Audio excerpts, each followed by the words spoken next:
I know the kids have taken it upon themselves to have a real serious mindset at practice this week, and this comes on the heels of a win. I just think that's pretty remarkable and shows a lot of responsibility.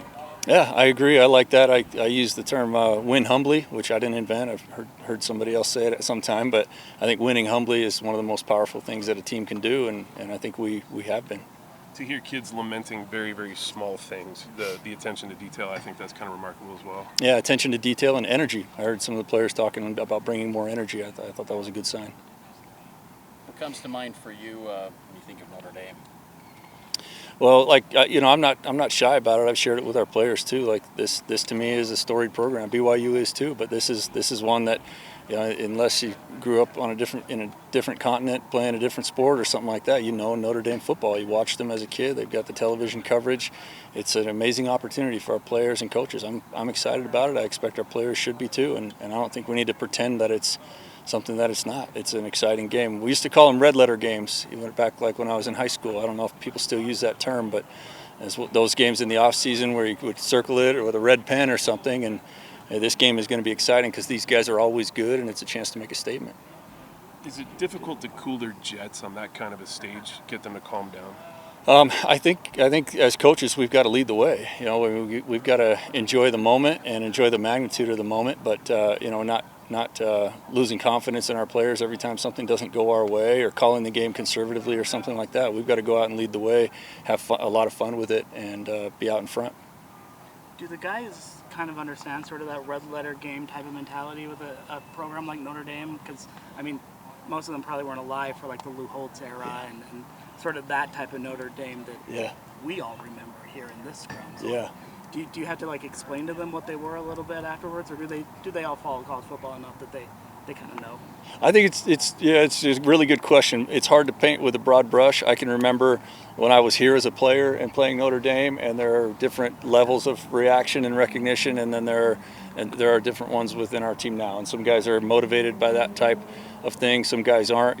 For me, being a player who had to scrap and fight to get a few reps on the field, and then kind of having to scrape my way through the coaching profession, this is a huge moment and an exciting moment that I'm not afraid to acknowledge. But I think other players and coaches, they might be better prepared just by treating it as a generic opponent. Do you expect any of the guys that didn't play against Utah State, like Malik and I think Josh Larson and some others, are any of those guys going to be able to play? I can speak for Malik. He's not going to quite be ready this game. I don't know about the other guys yet. Could Malik be a guy that, with his hand, could it be clubbed up and still play, or is that kind of the evaluation there? I think and for his evaluation, the whether a club, I guess for anybody, right, whether a club is still playing at the level that he would want to play or need to play, and then number two, the pain management of a club too. Even though it would protect the structure, does it protect the pain enough to play? Is Oldroyd going to be the starter at field goal on the field goal team?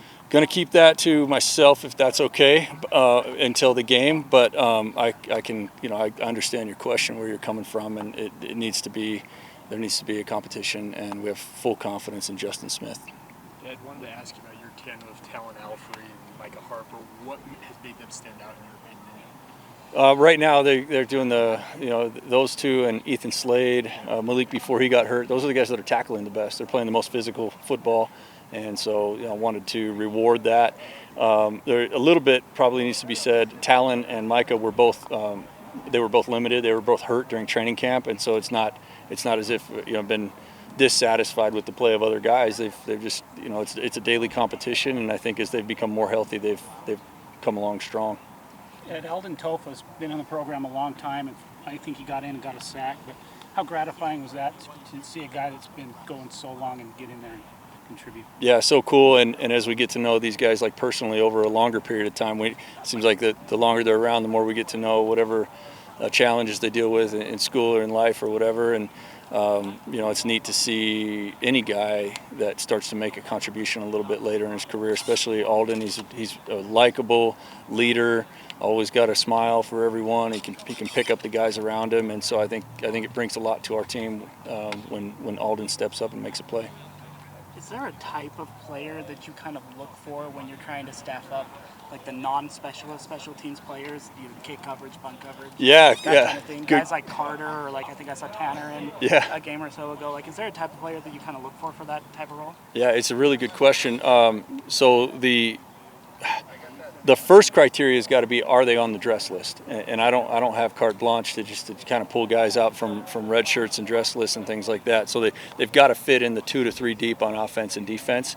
And then the next challenge that's become a real challenge in the last few years is it's now popular to have a duplicate number. So like everybody wants to be a single digit number or a low digit number, and so The slim numbers, right? yeah, and as you may know, you can't have 2 number 3s on the field at the same time, right? And so now that's a new thing for a special teams coordinator is, okay, well, which players are available on the dress list and which players have a unique number, at least to that particular phase that we're trying to run. And then, after all that, I want to use a word that's okay to use at BYU. After all that junk that I have to work through, the next thing is just blocking and tackling, like guys that are just good at the fundamental part of football, and that's physicality. But the fundamentals of blocking and tackling, I don't get to work with all these guys in my position group. So some guys have to bring that blocking and tackling skill. Your special teams group has been playing the best up to this point in your eyes. I think that of late the return games have played really well. Our starting kickoff has played fabulously all season long. We've rotated some guys in, and there's been a detriment a couple of times on the kickoff coverage. And I think the specialists themselves, our punter and field goal kicker, I got to get more out of those guys. They have it in them, so that's really, I feel like is on me right now, those failures. Have you been happy with Hobbs' judgment on? I know you like him to sometimes fair catch, Yeah. sometimes take it, depending on the trajectory. Have you been happy with his decision making now? Really well. The results of his, what we call, and what I work with him on, is expected points average. In other words, where he's fielding the ball, the type of hang time that he's seeing, and then where our return is ending up. And he's done a great job. He got us a couple out last week out to the 30 and beyond, and set up, I think, 2 touchdowns in those situations. So he's making smart decisions, and he's got to be really patient. There's at least one where we had to pull it back and say that was the wrong decision. Not only was it the wrong result, but it was the wrong decision based on hang time and placement.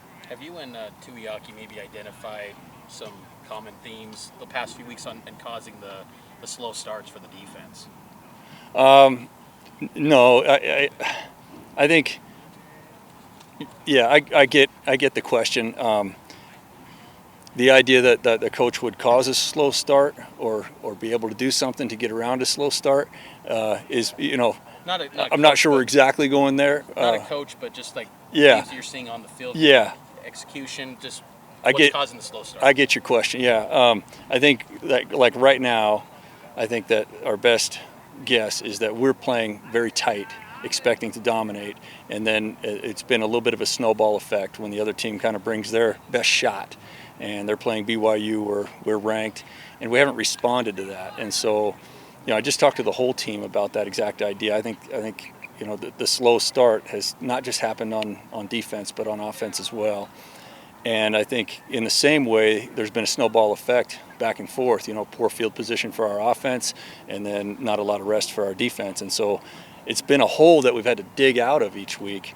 I think that we need to call the game more aggressively, and I think that we need to play the game more loose. And I think those things work hand in hand. It's not from a fan perspective. I don't think aggression is always throwing it deep. Sometimes it's running it between the tackles when the opponent knows you're going to. And same on defense. It's not always a blitzing. That is aggression, yes, just like throwing it deep is on offense. But sometimes aggression or confidence, showing confidence in the players and encouraging them to play loose, is just saying, we're going to play base defense. We're going to shut these guys down in base defense. And so that's what I've identified, yeah, and outside of any conversations with our coordinators. Yeah, fair question.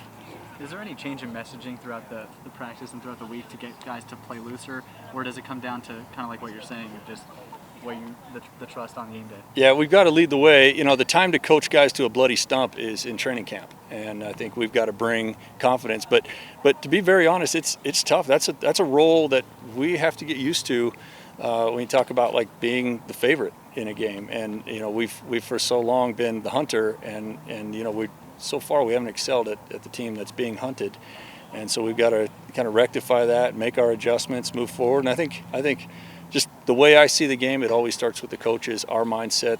I think the players are a reflection of the way that we treat them, and so I think we need to be more loose, more aggressive, have more fun, and I think that we're doing that. I know you're not naming a starting kicker, but do you have a preference of playing maybe two guys at that position, or do you want to get down to one, or do you have a preference right now of what you see that as? So as a coach, I look at it as what is our highest potential at any given moment, and I've failed in that way because I think that we can be hitting at a higher clip than we are. And so, obviously, like at any position, talent is a big piece of that, and that's the thing I want to start with, and that's where I want to put most of my energy. But in the end, we've got to go with those who deliver the most often, and so we're gonna find that out. Awesome. All right, thank you guys.